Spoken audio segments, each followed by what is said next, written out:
Hey everybody, so Trump won. I'd be lying if I said I wasn't kind of saying I told you so because I told you so. I just wanted to read an article that I wrote this morning for planetfreewill.com. I think it's a really important article, and I'm hoping it's an article that you can share with people in your life who are not Trump supporters, and I'm hoping that I'm on point with what I'm trying to say. Usually I do periscopes and I don't script, so please bear with me. I'm going to be reading this. I haven't memorized it. But yeah, I wrote this article, and as I was writing it, I thought, I wish I had a platform to say this as a speech, and then I realized I kind of do. So, what progressives need to learn from Trump's victory by Stefanie MacWilliams of planetfreewill.com. Hillary Clinton's campaign was caught by WikiLeaks blatantly using the media to elevate Trump as the Pied Piper candidate. They created him, and like Frankenstein's monster, he has now risen up against his masters. I told you he could win. We told you.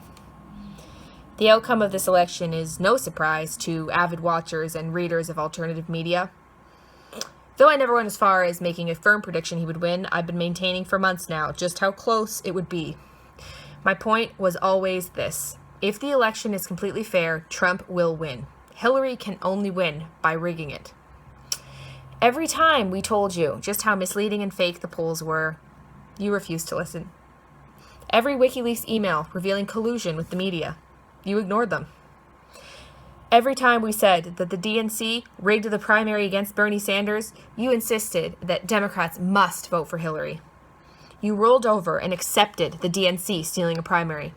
You rolled over and accepted the DNC colluding with the media. You rolled over and accepted abuse of third-party voters. You rolled over and accepted Bernie Sanders turning his back on his supporters who poured their money and their spirit into his campaign. And for what? One of the most corrupt candidates in American history.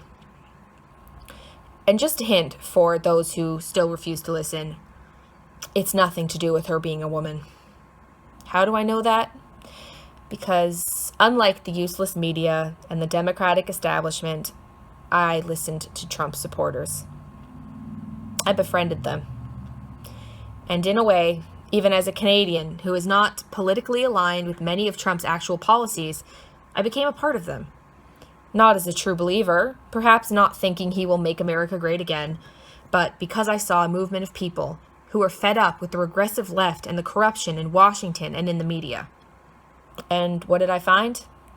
Some of the kindest, most interesting, most intelligent groups of people I've ever had the honor to stand beside in fighting corruption. People who've shown me respect and who have supported me as a burgeoning journalist even when I've disagreed with them. Because it is not, I would argue, progressive ideas that the average Trump supporter opposes, but regressive ones. I go back to a quote I read several months back. The media takes Trump literally, but not seriously. Trump supporters take him seriously, but not literally. This could not be more true. At the time, I tweeted it in stunned appreciation that someone could summarize so eloquently what I have been feeling for months. I've spent a lot of time talking to Trump supporters, and I can say with confidence that those who I would actually call deplorable are a tiny minority of people. Most are just normal people.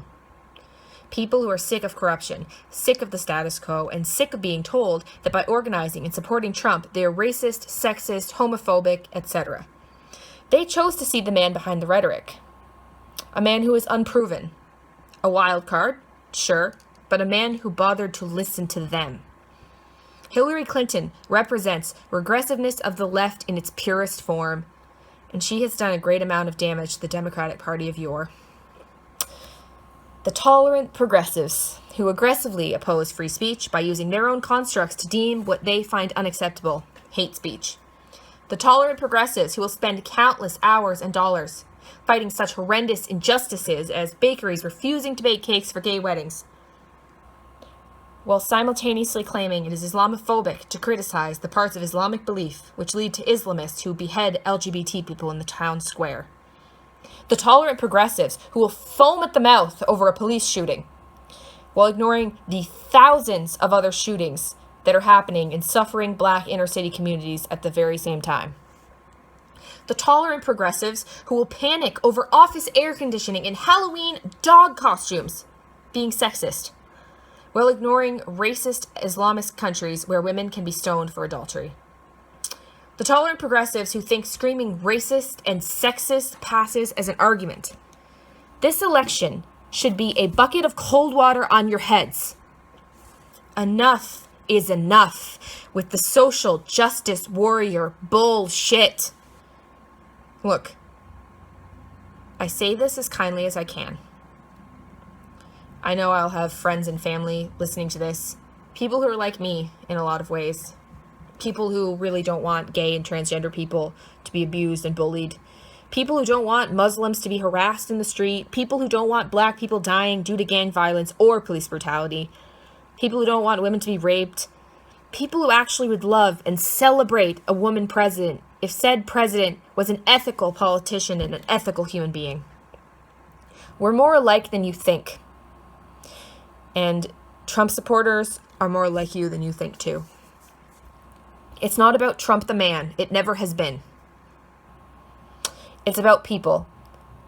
People that Trump just knew how to organize and galvanize and set against the corruption that has plagued the United States government for a very long time.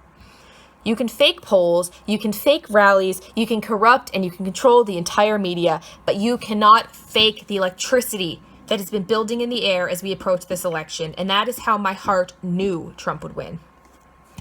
I have another quote for you. Populism is what we call democracy when we don't like the outcome. It's time to stop whining and crying that horrible candidate Clinton lost to Donald Trump. I promise you, he's not going to kill gay people or Mexicans or whatever other group you're so terrified for. He might even stop a war with Russia. He may even reinstate Glass-Steagall. He may end the TPP and NAFTA and all of these other regressive trade deals. Give the man a chance. And trust but verify to the Trump supporters. And let the work begin.